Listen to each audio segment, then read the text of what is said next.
Hi, my name is Mari Mendeza, and welcome to Anley High School's presentation of the Bombardment of Ellwood.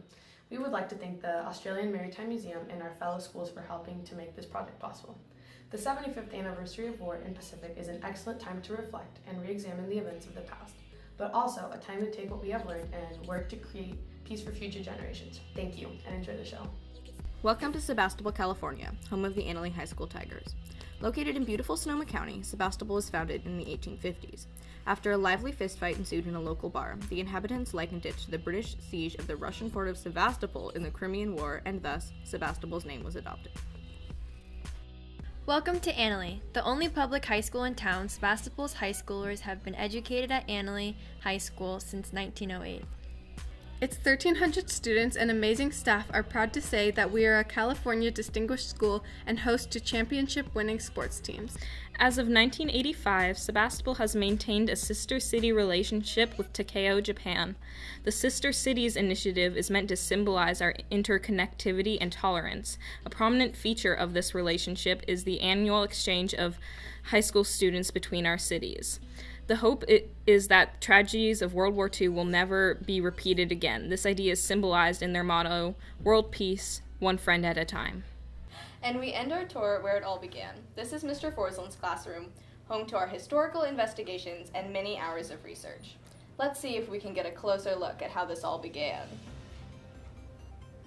Thanks for joining us on Bay Area Channel 12 News. Hello, I'm Merritt Taggart. And I'm Aaliyah Armstrong. Happy New Year, Bay Area. Today's top story, the fallout from the attack on Pearl Harbor. As we all remember, it was just over 3 weeks ago that the Pearl Harbor Naval Base in Oahu was attacked by a Japanese fleet of planes, submarines, and cruisers. Here are the facts we know as far as now. 353 Japanese planes left 6 aircraft carriers and arrived at Pearl Harbor at around 7:48 a.m., a time when most military personnel were sleeping, having breakfast, or attending church. Many of the Navy's Pacific Fleet was present at the time of the attack and were lined up in formation called Battleship Row. When the attack had finished, 2,400 people were dead, with another 1,700 wounded, and 18 ships had been sunk or run aground. The Japanese escaped with very few casualties or losses. This attack has shaken the confidence of the American people and drawn our country into war. As we adjust to our new reality, let's take a look at how coastal California is preparing for the troubles that might lie ahead. Let's go to Caitlin Hartsock, who's reporting live in Pasadena. Caitlin?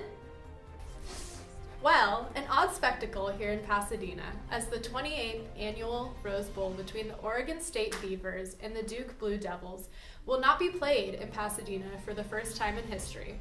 The game has been moved to North Carolina due to fears after Pearl Harbor about a Japanese attack on the West Coast. A statement from U.S. Admiral Chester Nimitz earlier today has warned of a potential Japanese attack. He stated, "It is not beyond the bounds of possibility that Japanese submarines operating off of the West Coast may attempt to lay their shells upon cities before they leave." New Year's celebrations were quiet but still spirited, and public places and streets were kept clear as a precaution against air raids. Army and Navy bases in the area are on alert, and police regulations are in place to keep everyone safe. This is Caitlin Hartsock reporting live from Pasadena. Back to you, Aaliyah. All right, let's go to our Bay 12 Chief Analyst, Maggie Demarest. Thanks for coming on air. Thanks for having me. Judging from the reaction from the President and military personnel, what actions do you think the United States will take in the following days? Well, since we have declared war, many people have been preparing for the possibility of a Japanese assault more readily than before. Thankfully, our Coast Guard is taking steps to protect this fine nation of ours, and the Navy has been working towards mobilizing a counterattack in the Pacific. In the days after the attack, martial law has been declared in Los Angeles Harbor, and coastal defenses have begun with everything from barbed on the beach fronts to sandbagging homes and businesses. We have experienced blackouts at night and an increased military presence on our coast. Obviously, we are taking the possibilities of the attack very seriously and are determined to be prepared. And what do you think the Japanese intentions were for this assault? It seems like forcing the U.S. to enter the war is a bad idea for the Axis. Well, it appears as though the attack was focused on crippling the Pacific Fleet to prevent any United States response to the mobile Japanese aircraft carriers. This could have been a warning to the US to stop supporting the Allies as a supplier, or it may have been an attack of the primer for the largest attack on the American mainland. Nonetheless, I hate to call this attack a failure with the amount of lives lost and the damage of the Pacific Fleet, but I do not believe that it will achieve the full effect that the Japanese leaders have hoped, because good citizens will be ready, and we Americans are more unified than ever. All right, thank you for your insight. That'll be all for the 6 o'clock news. This is a time of tragedy for the US, but we can look forward to a new year of hope. For us here in California, whatever Japan has in store for us, we'll be ready. Good evening, and we'll see you tomorrow. In the late hours of February 23, 1942, just over 3 weeks after the bombings at Pearl Harbor, the Imperial Japanese Navy submarine I-17 surfaced and shelled the Bankline Oil Company refinery in the oilfield community of Ellwood. Located 12 miles off the coast of Santa Barbara, near the town of Goleta, the attack was first reported by a local citizen, Miss George Haney, who spotted the submarine through her binoculars about 1 mile offshore. After 20 minutes of shelling, the sub exited the Santa Barbara Channel, and the bombardment of Ellwood, the first Axis attack on the American mainland, was over. The attack was led by Commander Nishino Kozo, whose orders had been to create panic and cause damage with attacks on high population areas like San Francisco and San Diego. However, these major cities were closely guarded, making a naval attack nearly impossible. Nishino Kozo had been to the Ellwood area years before as commander of an oil tanker, and he knew the location and potential strategic importance of the oil refinery. In spite of the fact that it was impossible to launch a large invasion of the West Coast due to Japan's resources and manpower, in the aftermath of the attack on Pearl Harbor, many people had fears of an invasion of the American mainland. For those citizens along the Santa Barbara coast, those fears may seem to have been realized on the evening of February 23rd. Rising from the depths of the Pacific, the Japanese submarine surfaced and used its 5.5-inch deck gun to fire approximately 16 to 29 shells towards the coast of California. 3 of the shells struck the primary target of the Bankline Company oil refinery.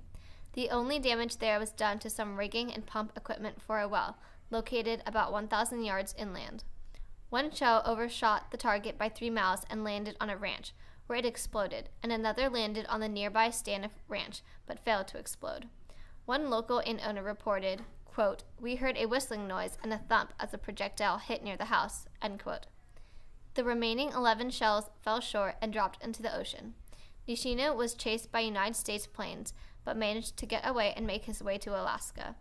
The actual physical damage done by the attack was minor, but although the commander had settled for a small attack, he most likely would have been surprised and pleased at the large-scale fear and paranoia that his actions had unleashed.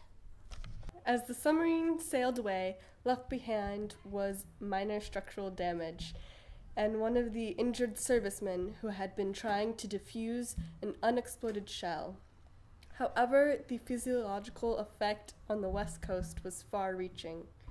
The bombardment of Ellwood increased concerns about a Japanese invasion along the west coast of California, and the locals began to fear a large and more devastating attack might be close at hand. Additionally, attitudes towards Japanese Americans living on the west coast began to harden. The constant searchlights in the nighttime skies hunting for Japanese aircrafts would lead to an anti-aircraft fire at imaginary targets and a fear of the unknown. Tensions were high, and anxiety of the unknown or unpredictable future fueled paranoia. The bombardment of Ellwood in itself was a small moment, but one with far-reaching consequences. During the early 1960s, the American television series The Twilight Zone addressed mysterious and unusual phenomena. The surprising attack on the oil refinery at Ellwood was just such an event that The Twilight Zone may have discovered. Here we find the little burg of Goleta, California, home to a few oil fields and not much else. The date is February 23rd, 1942. It's 7 weeks since the Japanese attack of Pearl Harbor.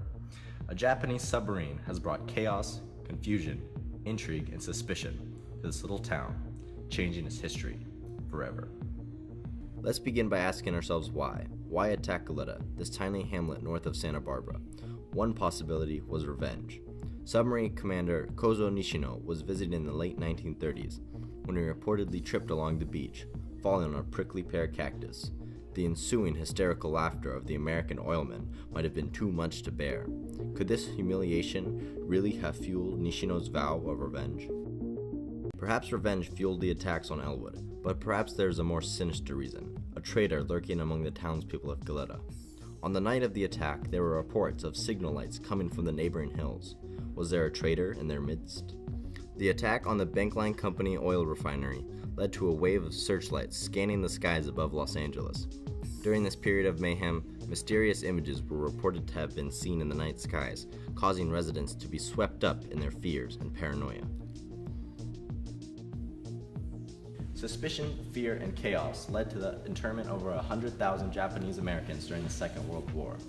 But the real enemy here is not the Japanese or even the Nazis themselves. The real enemy is mankind, at war with ourselves. This could have been an attack by a spited Japanese general, or perhaps even a traitor in our midst, or even stranger, an unguided attempt at contact from a superior species, an alien whose level of understanding of the universe was above our own. But in fact, truth is much stranger than fiction. This was an attack from mankind itself. It's his most carnal desires and his most dangerous thoughts let out into the world. This episode has been one of our most cruelest and most savage, a true highlight of man's cruelty towards itself. This world is much darker and more strange than we ever could have been imagined. This is real life, and you have not been watching The Twilight Zone. One of the major consequences of the attack on the Ellwood oil fields was the fear, often unfounded, that was created as a result of the attack. Concerns about disloyal citizens in our midst, assisting a Japanese invasion, seemed a rational concern, although those fears ultimately proved false. Early 1942 on the west coast of California was a period of speculation, scapegoating, and paranoia, as Americans sought to pacify their concerns by attacking perceived enemies in their midst. The problem, however, was often identifying exactly what the enemy was. One day after the bombardment of Ellwood, air raid sirens filled the air of Los Angeles in the middle of the night. As searchlights scanned the skies, something was seen up there, but exactly what was a mystery. 1,433 rounds of ammunition were fired into the sky as thousands of citizens were awakened to air raid sirens and the explosion of shells. There were 5 fatalities that night, although 3 were from car crashes and 2 from heart attacks. Invasion of some kind might have been at hand, but truth is often stranger than fiction, and the clash of fear versus reality easily had the makings of a hit Hollywood film.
After Pearl Harbor and the bombardment of the Ellwood oil refinery, prejudice against Japanese Americans increased, particularly in the western United States, where fear of a Japanese invasion, held by disloyal Japanese Americans, seemed possible.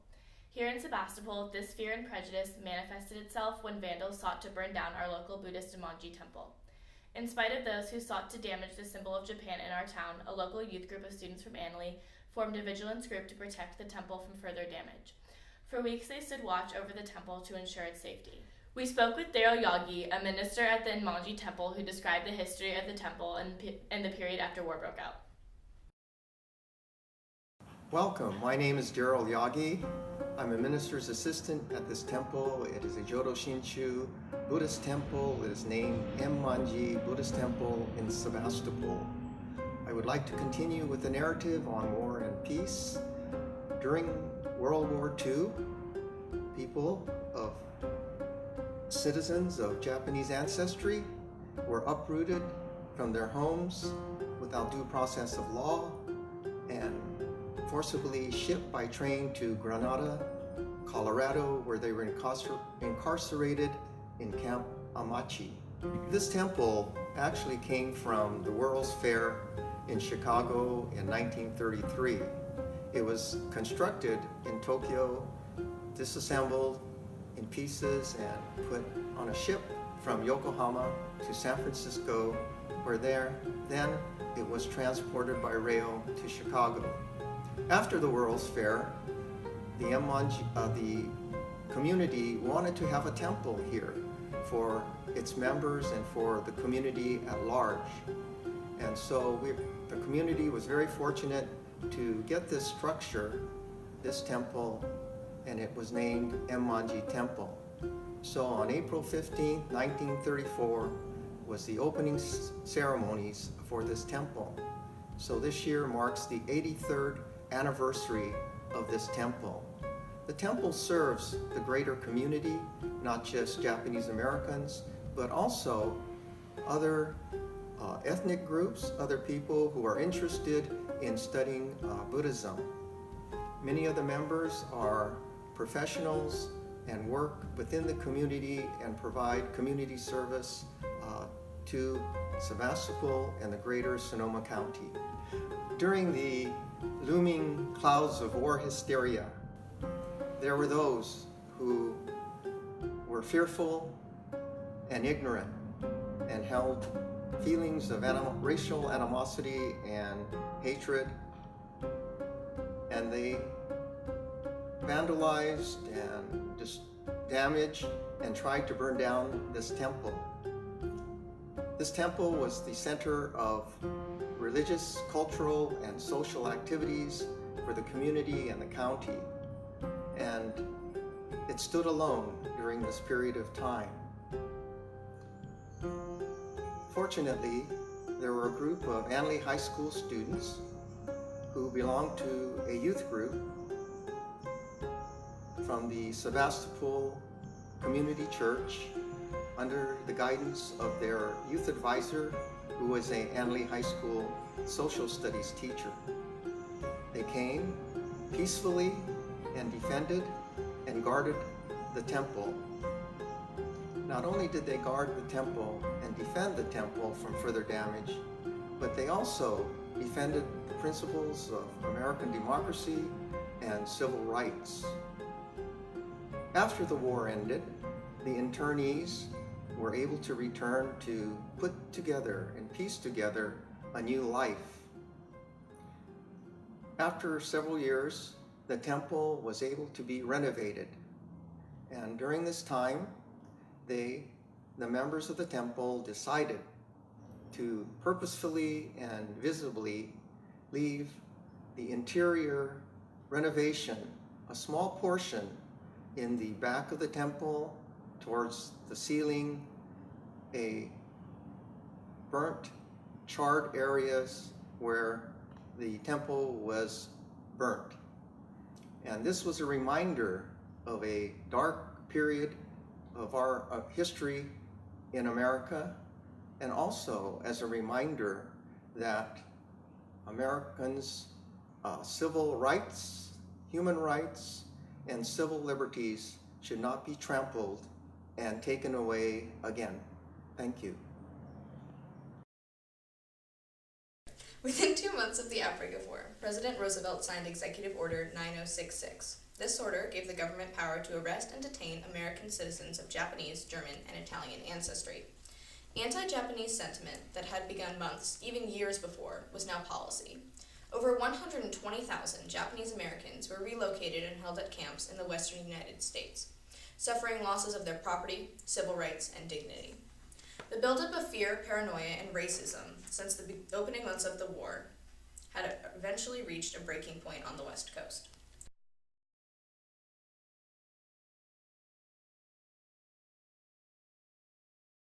So, thank you for coming in. Welcome to Annalee High School.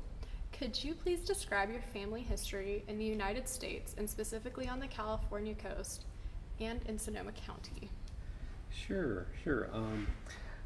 I'm a third generation in the United States in Sonoma County. My grandparents came over basically in 1906 from Japan, and then so my parents were born here, and my kids went to Hanley.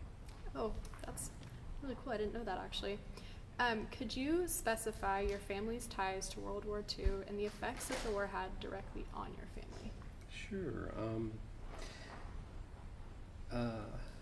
Right when World War II was starting, my parents were interned, and several of my mom's brothers were in the service, and one was killed fighting for America over in France.